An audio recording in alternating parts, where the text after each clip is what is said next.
Il est 19 h passé de 2 minutes. Bonsoir à toutes et à tous. C'est un plaisir de vous retrouver pour ce journal du jeudi 15 février. Tout de suite, voici les informations que nous allons développer.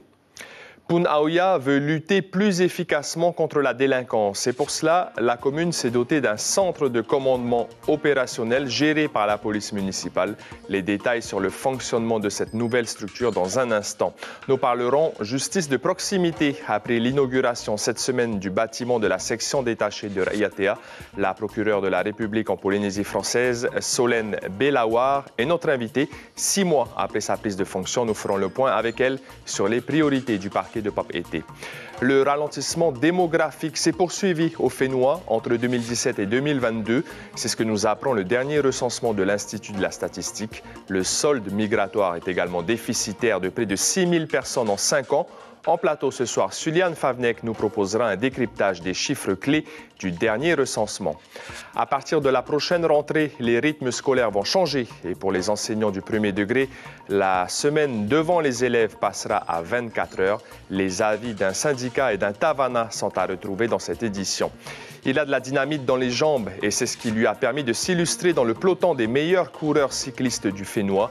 Kahiri Endeler est le 4e challenger des Trophées du Sport. Son portrait est à retrouver à la fin de cette édition. Merci d'être avec nous. Il va centraliser toute la stratégie de lutte anti-délinquance de la commune de Poun Aouya. Un nouveau centre de commandement opérationnel va fonctionner dès le 1er mars prochain. Cette cellule va gérer tous les appels de police et va permettre d'opérer une surveillance plus efficace sur toute la commune. Renforcer la sécurité des citoyens de Poun Aouya, c'est l'objectif des policiers municipaux. David Chong et Jacques Damour. La qualité de travail des agents de la police municipale va bientôt grandement s'améliorer grâce à cette pièce nouvellement aménagée. C'est le centre de commandement opérationnel de la commune.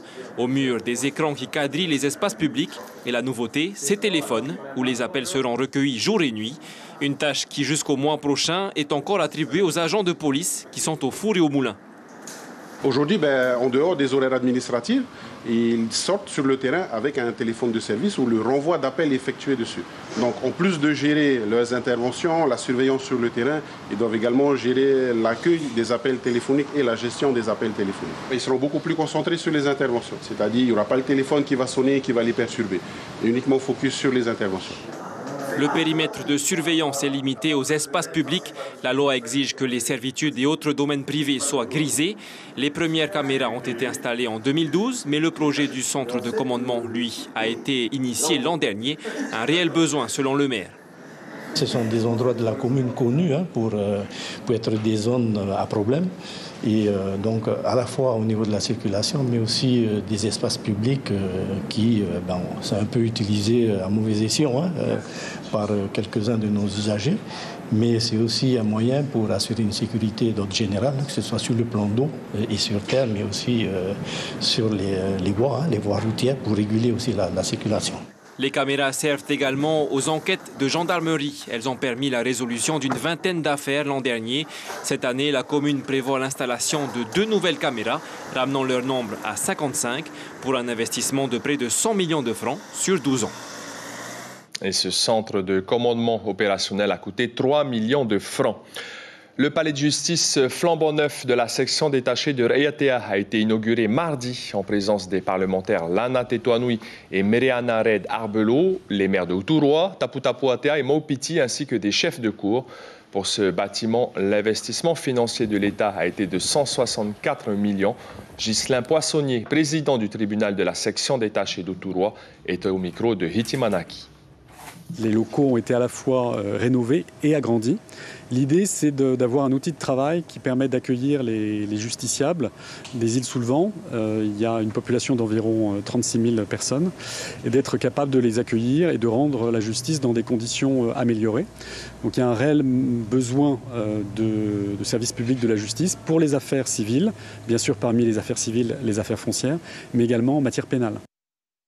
Et nous recevons tout de suite notre invitée en plateau, Madame la procureure de la République en Polynésie française, Solène Bellawar. Bonsoir. Bonsoir. Merci d'être avec nous ce soir. Vous êtes en fonction depuis près de 6 mois au parquet de Papeete.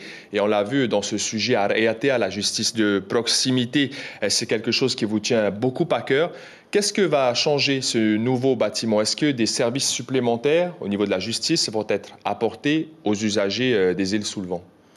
Oui, la justice de proximité, ça n'est pas qu'un vain mot, c'est vraiment l'idée de rapprocher la justice du citoyen. Et sur le territoire de la Polynésie française, c'est évidemment un très grand défi. La rénovation des locaux de la section détachée de Raiatea, qui a représenté des travaux qui ont duré 18 mois, comme M. Poissonnier vient de l'indiquer dans votre reportage. À part évidemment le confort des agents, c'est apporter un service de meilleure qualité aux justiciables pour son accueil, aussi parce que la justice a besoin de solennité.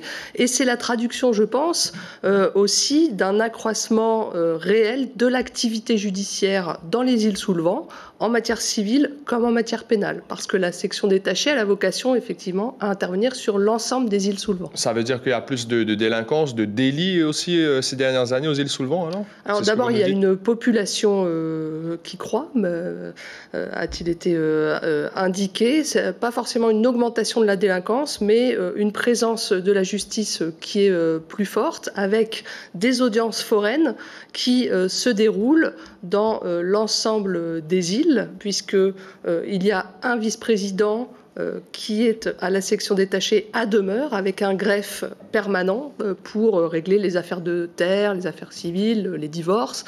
Et en revanche, il n'y a pas de magistrat du parquet à demeure à Raiatea, mais un magistrat du parquet se rend là-bas pour les audiences pénales en tant que nécessaire. Toujours à propos de justice de proximité, vous avez mis en place le rappel à l'ordre par le maire. C'est en place à Revaevei et à Rapa. Est-ce que dans d'autres îles, vous allez aussi le proposer? Oui, je souhaite vraiment développer cet outil qui vient en complément des sections détachées de Raiatea, Nukuiva et puis désormais la section détachée des Tuamotu Gambie Austral, qui vient en complément de l'action des délégués du procureur dans les différentes îles. Aujourd'hui, j'ai signé un protocole avec 4 communes en réalité, puisqu'il y a aussi Moorea et Pirée, et ce sera amené à se développer. Très prochainement, nous signerons notamment un protocole avec la commune de Bora Bora. Il nous reste peu de temps, Madame la procureure. J'aimerais qu'on parle d'Ice. Plus de 24 kilos ont été saisis en 2023. Et puis, le vice-procureur Jan Osner parlait aussi d'une explosion du trafic il y a quelques mois. Est-ce qu'aujourd'hui, il y a eu des grosses saisies et quelle est la situation à l'instant T? Les saisies restent importantes. Vous avez rappelé les chiffres et ça ne préjuge pas de l'ensemble des produits qui peuvent rentrer sur le territoire. Je voudrais insister sur ce point, sur l'action coordonnée des services d'enquête. Police, gendarmerie, douane, il y a l'action de l'Office anti-stupéfiants qui a été créé en 2021, qui est croissant, et puis une coopération internationale qui se développe. Je pense que c'est vraiment la tendance de ces derniers mois avec nos pays partenaires. Elle est efficace, cette coopération? Elle produit des résultats. Excusez-moi, elle produit des résultats parce qu'effectivement, comme vous le savez, le produit vient surtout des États-Unis. Et l'objectif, c'est d'empêcher l'arrivée de ce produit sur le territoire de la Polynésie et ici démanteler les réseaux. Et elle produit effectivement des résultats.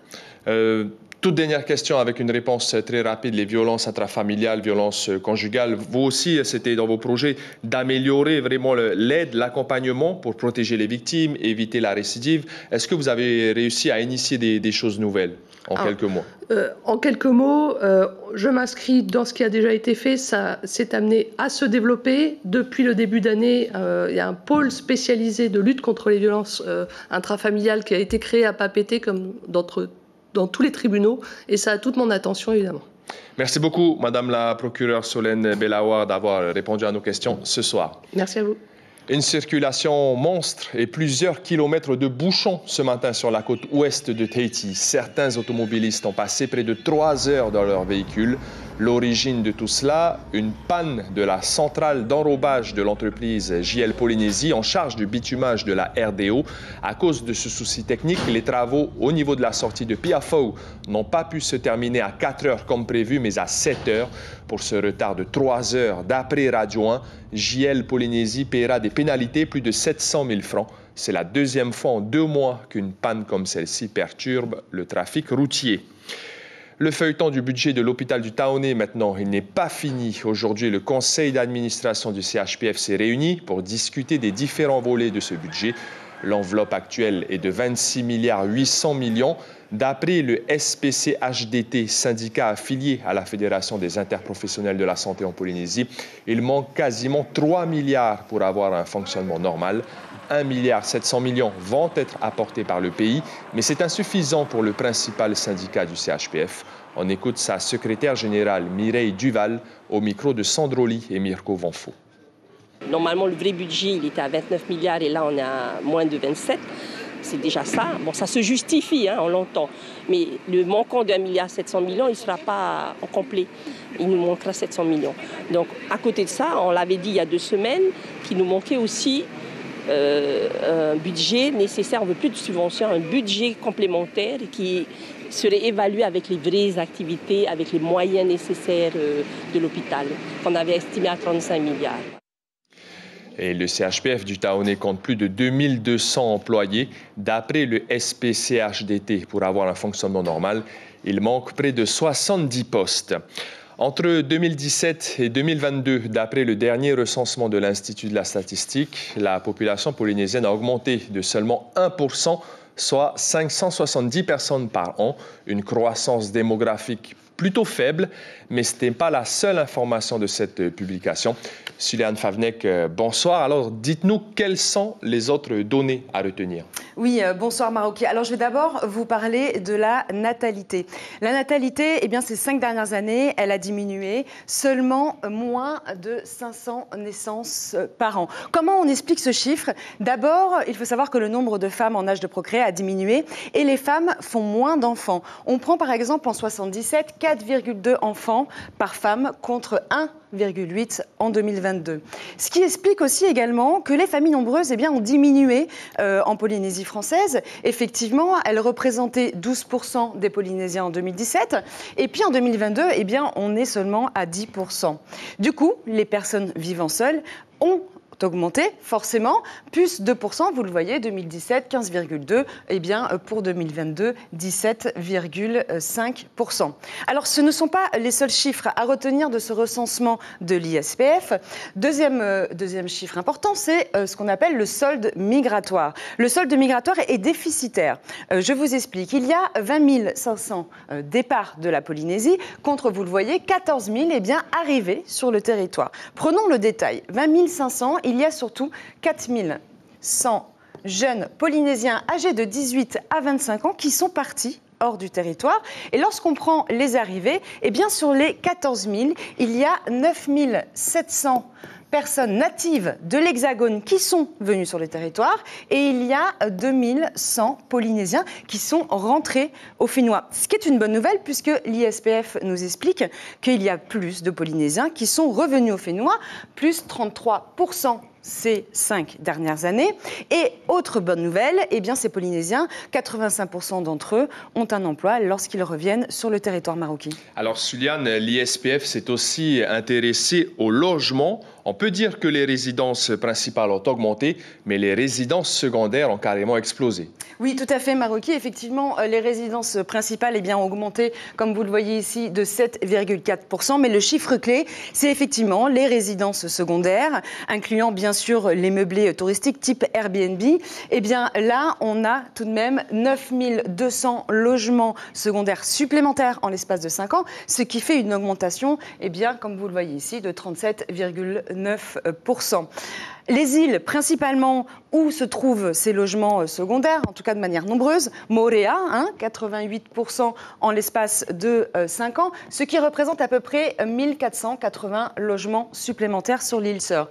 Et puis Bora Bora, 680 en 2022 contre 270 tout de même en 2017. Et enfin, Wahine, 450 en 2022 pour 260 en 2017. Alors bonne nouvelle, le ministre de l'économie et des finances a assuré qu'il n'y aurait pas d'avantage de taxes pour les maisons secondaires. Voilà ce qu'on peut retenir, Marouki, du dernier recensement de l'ISPF. Avoir une maison de vacances à Bora Bora, ça doit vraiment être pas mal. Merci beaucoup, Suliane Favnek, pour ces détails sur le recensement 2022. Les grandes lignes de la réforme des rythmes scolaires ont été présentées ce matin par le ministre Roni Tir-Ipaya. Cette réforme pose un impératif, passer à 24 heures de cours pour les élèves du premier degré chaque semaine, et cela dès la prochaine rentrée.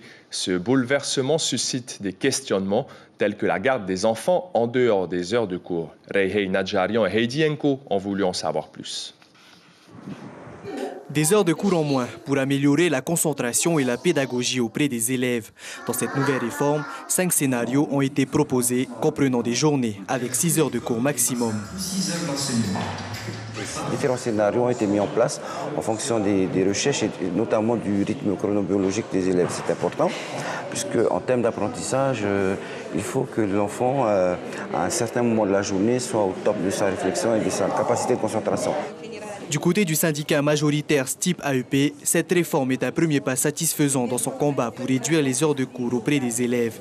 3 heures de cours en moins par semaine, un gain de temps précieux pour les enseignants au niveau de l'organisation. C'est un temps de formation et de préparation meilleure de la classe pour que les enfants soient les premiers bénéficiaires de ce temps. En fait, nous ne sommes pas en vacances, on ne sommes pas en repos, nous sommes en classe, c'est obligatoire à l'école pour préparer dans des heures de travail normales, on va dire. Et pas le soir, après le dîner des enfants, lorsque tout le monde est couché, on est encore en train de corriger les cahiers. Là, ça sera des moments que l'on fera à l'école, en heure normale. Au niveau des communes, à l'image de celle d'Aroué, cette nouvelle réforme ne fait pas l'unanimité. Des questions restent en suspens concernant la garde des enfants après l'école. Qui viendra donc supplier ou prendre en charge ces 3 heures? Est-ce les associations? Est-ce les communes? Est-ce le pays? Est-ce l'État? Ensuite, et surtout financièrement, parce qu'il nous semble que ces 3 heures sont importantes, même si on nous dit effectivement qu'ils ont besoin pour que les enseignants soient formés. Mais et nos enfants, que deviennent-ils? Notre préoccupation, c'est lorsqu'ils rentrent chez eux aussi, parce que nous savons très bien qu'en dehors des crèches et des garderies, il y a des enfants dont les parents ne peuvent pas se permettre de les mettre en crèche ou en garderie. Entre le 11 et le 15 mars prochain, parents et enseignants voteront pour le scénario qui leur semble le plus adapté. Ces scénarios seront propres à chaque commune. Les résultats seront connus le 29 avril prochain. Et la réforme sera appliquée dès la prochaine rentrée. Une petite troupe d'acrobates chinois donne un spectacle ce soir à 19h à la salle de l'AS Dragon à Titioro. Ce spectacle a débuté donc. Et cet après-midi, ou plutôt ce matin, ce spectacle a été donné en face de plusieurs dizaines d'élèves de l'école primaire Taïmoana et du collège Anne-Marie Javoué. Cela faisait plusieurs années que l'association Sinitang travaillait pour faire venir des artistes de Chine. Les précisions de Roland Sam, trésorier de l'association, au micro de Jacques Damon. Là, ça fait quand même quelques années, parce que 6-7 ans qu'on n'arrivait pas à obtenir une troupe d'artistes de Chine. Et là, cette année, spécialement pour l'année du Dragon, donc grâce au consulat de Chine qui est basé à Papeete et au gouvernement chinois, ils ont accédé à notre demande d'avoir une troupe d'artistes venant de Chine pour agrémenter l'année du Dragon de bois, donc pour les festivités du jour de l'an chinois. Et il sera encore question des festivités du jour de l'an chinois demain matin dans l'invité café. Ibrahim Ahmed Aziz recevra Patrick Young, le président de l'association Sinitang. C'est un coureur cycliste qui porte haut les couleurs du Fénois. Kahiri Endeler fait aujourd'hui partie des meilleurs du peloton local. Il a fait ses armes au sein du club de Tamar Ipunaru et désormais il voyage pour essayer de briller à l'international. Le portrait du challenger numéro 4 des trophées du sport, c'est avec Laïte Maori et Ariho Etif Afana. Puncher, grimpeur ou encore sprinter, Kahiri Endler est un cycliste redoutable. Il excelle dans tous les domaines de la discipline. En septembre dernier, avec Léo Cazobiel, Marianne Ouizal et Romain Raoussé, il amène Tahiti sur la plus haute marche du podium de la Pacific Cup. Pour les trophées des sports, le numéro 1 local représente le cyclisme. le cyclisme, je crois qu'il n'y en a eu que 2 autres avant moi qui ont été sélectionnés pour les trophées du sport. Donc c'est une fierté de pouvoir représenter mon sport lors de ces trophées du sport 2024. Kahiri fait le choix du cyclisme à l'âge de 10 ans. Depuis 2021, l'objectif est de s'exporter et de côtoyer les équipes professionnelles. Je pense que beaucoup de monde a vu l'interview de Michel Bourrez, par exemple. Voilà, être champion à Tahiti, c'est bien, mais ce n'est pas une finalité en soi. J'essaye de faire le maximum de compétitions à l'extérieur. Cette année encore, j'ai un calendrier qui est en train de se peaufiner, mais encore pas mal de déplacements. C'est une fierté pour moi de représenter Tahiti. Victorieux à la course de Guignon, du Tour de Tahiti ou encore de la Pacific Cup, le cycliste chevronné transmet ses connaissances aux plus jeunes en parallèle de ses entraînements. À fond la caisse, le groupe derrière se met à 35 km/h, vous coupez votre sprint, vous récupérez. Deuxième panneau 5. Moi j'encourage les jeunes à se mettre dans le sport, après le cyclisme en particulier parce que c'est ma passion et je m'occupe de l'avenir des jeunes en tout cas. Depuis quelques mois et donc voilà, moi j'aimerais qu'il y ait de plus en plus de cyclistes. Après je sais que c'est un sport qui est assez coûteux et qui prend du temps, qui n'est pas forcément rigolo tout le temps, mais en tout cas nous on est ouverts s'il y a qui que ce soit qui veut venir nous rejoindre. Prochaine échéance pour la flèche Kahiri, l'Océania de VTT à Brisbane au mois de mars. Mais avant cela, il y aura la soirée de remise des prix des trophées du sport. Ce sera le 20 février. L'information principale de ce jeudi 15 février, la commune de Punaoya a investi près de 3 millions de francs pour un nouveau centre de commandement opérationnel qui va fonctionner dès le 1er mars prochain. Cette cellule va gérer tous les appels de police et le visionnage des 55 caméras de surveillance de la commune. Au programme de votre soirée sur Polynésie la Première, 2 épisodes de la série Queen Sugar, puis le téléfilm Un séducteur en jeu. À la une de Tahiti Info, demain, vendredi, Heiva à Taurea, place aux jeunes. C'est la fin de cette édition d'Information. Merci pour votre fidélité. Demain, retrouvez Cybèle Plichard pour les informations du week-end. On se quitte sur les images des dernières œuvres d'Évrard Chaussois, qui expose jusqu'au 20 février à la Galerie Winkler. Passez une excellente soirée et prenez bien soin de vous.